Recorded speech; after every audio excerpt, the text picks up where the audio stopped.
Okay, so we've come to the end of our knitting, and we have our cowl. Now it's time to bind off. So we're going to take our beginning of the row marker off, and we need to start binding off. Now, previously we had, for the rib on the cuff, we had done a bind off in pattern where we were following the knit purls across. These are all knits, and a lot of times you will just knit them all to bind them off. But I want it to match, I want the bind off to match this first row we did.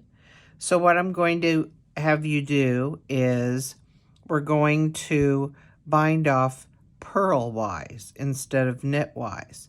So we're kind of following in the pattern of the purl, knit, purl rows. So instead of knitting this, we're going to purl the first 2 stitches,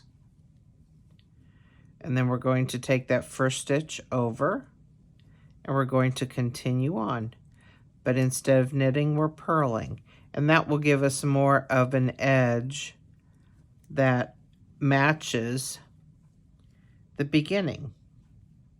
So once you get this all bound off, I'll meet you back here, and then we'll weave in the ends, and we will fix this area where there's it's open down here on the bottom from where we did our first row where we knit flat.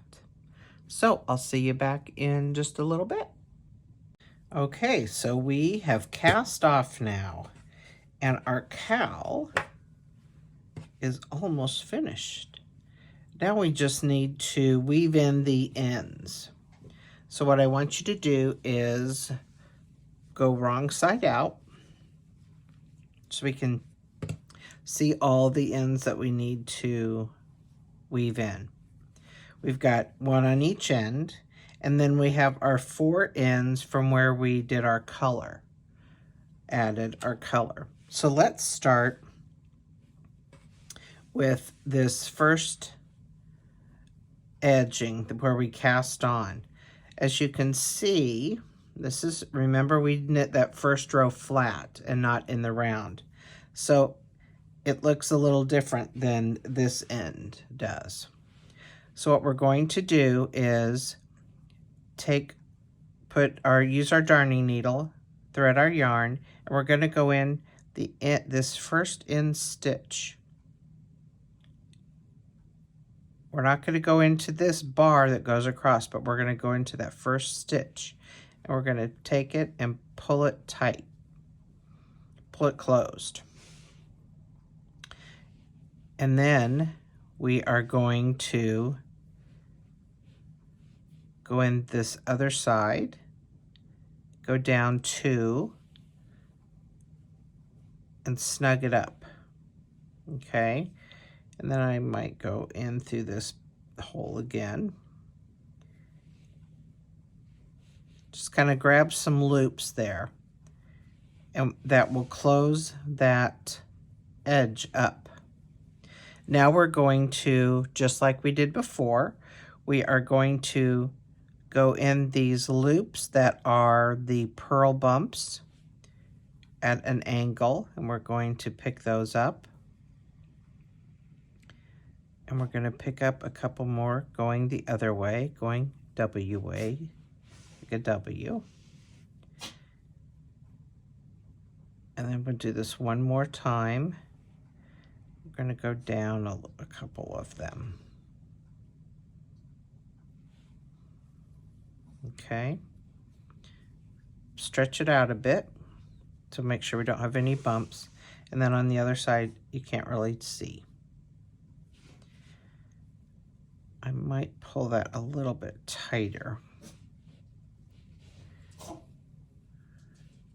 just to snug that up a bit. Okay. Now we're going to clip that one just like we did before, leaving a little bit of a tail, just a little one. And then we'll do the same thing on this end.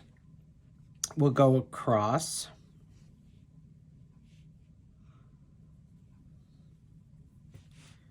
into that first stitch, close that up. And this one is a little bit different because we're on the same, it's not a different row. And we're going to start just going in the purl bumps on the other side. And let's just grab a few of those. This part is very random as far as the ones you pick up. You don't have to do a certain order. Certain ones, you just want to make sure that you're not doing it straight in a line. You want to do a crisscross or a W. Stretch them out a little bit. That looks good. I'm going to snip that off. Now we come to where we changed the color, changed our yarn. So let's open those little knots up that we had. Remember, I asked you not to do them tight. This is the reason why, because we're going to undo them.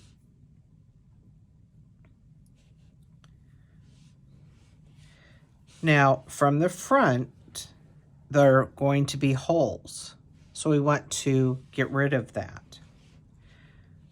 In order to do that, we are going to take the yarn that's on this side of the hole, okay, and we're going to weave in the ends over on this side. And then conversely, this yarn, we're going to go over here and weave in these. That way, when you look at it from the front, you won't be able to see the hole. It will close up. So let's start with the contrasting color first. So we started it rather, on the left side. So on the right side is where I'm going to weave in these ends. And I'm going to pick the contrasting color section to do this. I'll do it this way. So I'm going to pick up some purl bumps in a diagonal.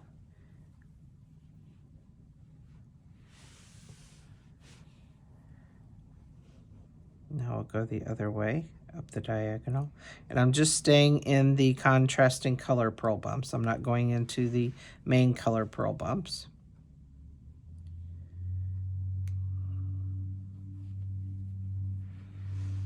One more time. Maybe I'll just go down straight on this one.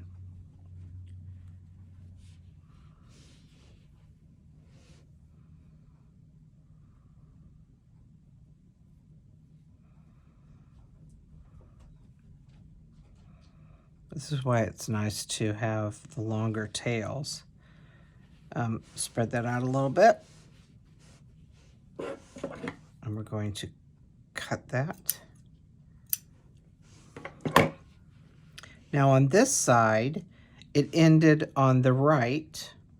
So on the left, we're going to take this into the main color.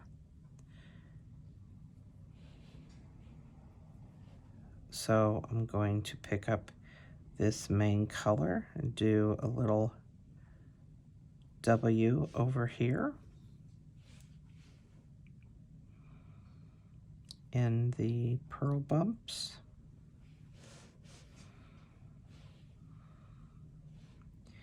So when I have a small tail like this, what I do is I go ahead and put my darning needle in the stitches.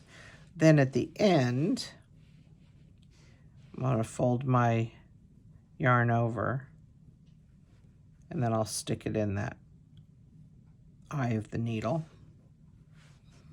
and then pull it through. Stretch it out a little bit.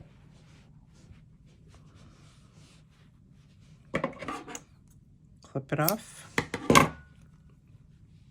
And then from the front, you can't see where that hole is anymore. So we'll do that one more time on this one.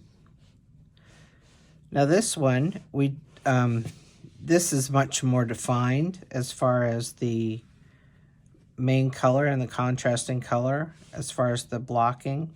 So on this one, it's the opposite. We're going to do the blue on the right side, or the main color on the blue, the main color on the right hand side. Ooh, can't talk.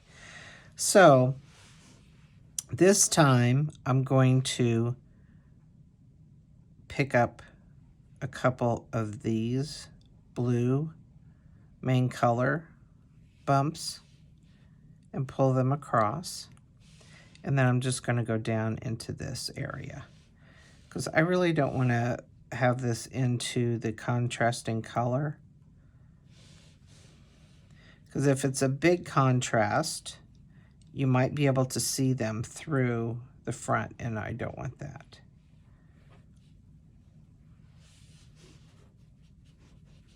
Okay, I'll put that one. And then with the gray, or the contrasting color, I'm going to go this other way. So when I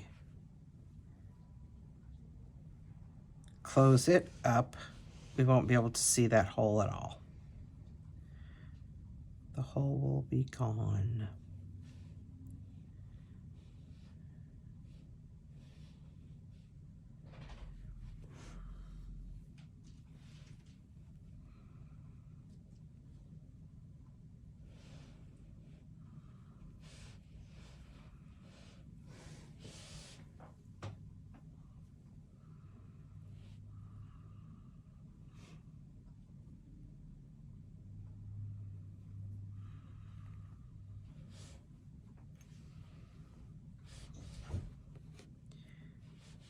And then one more.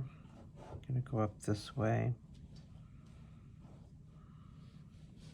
And again, I cut these kind of short, so I have to put my needle in, or my darning needle in, and then pull it through. Oops.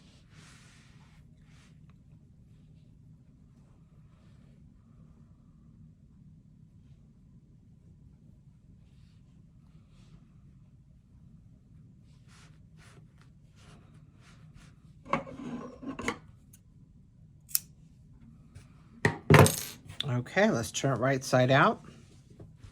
There are no holes. It's all seamless in the back. And this is your cowl. Ta-da! And it goes with your mitts. Next, we are going to do a hat. And I saved it last because next week when we go into module 5, or module 6, excuse me, and we do the hat, we're going to knit in the round, but also we have to decrease so much that we are not going to be able to do it on the knitting needles that we start with. So we're going to have 3 ways of doing the decrease into a very small circle, and we'll learn about that next week.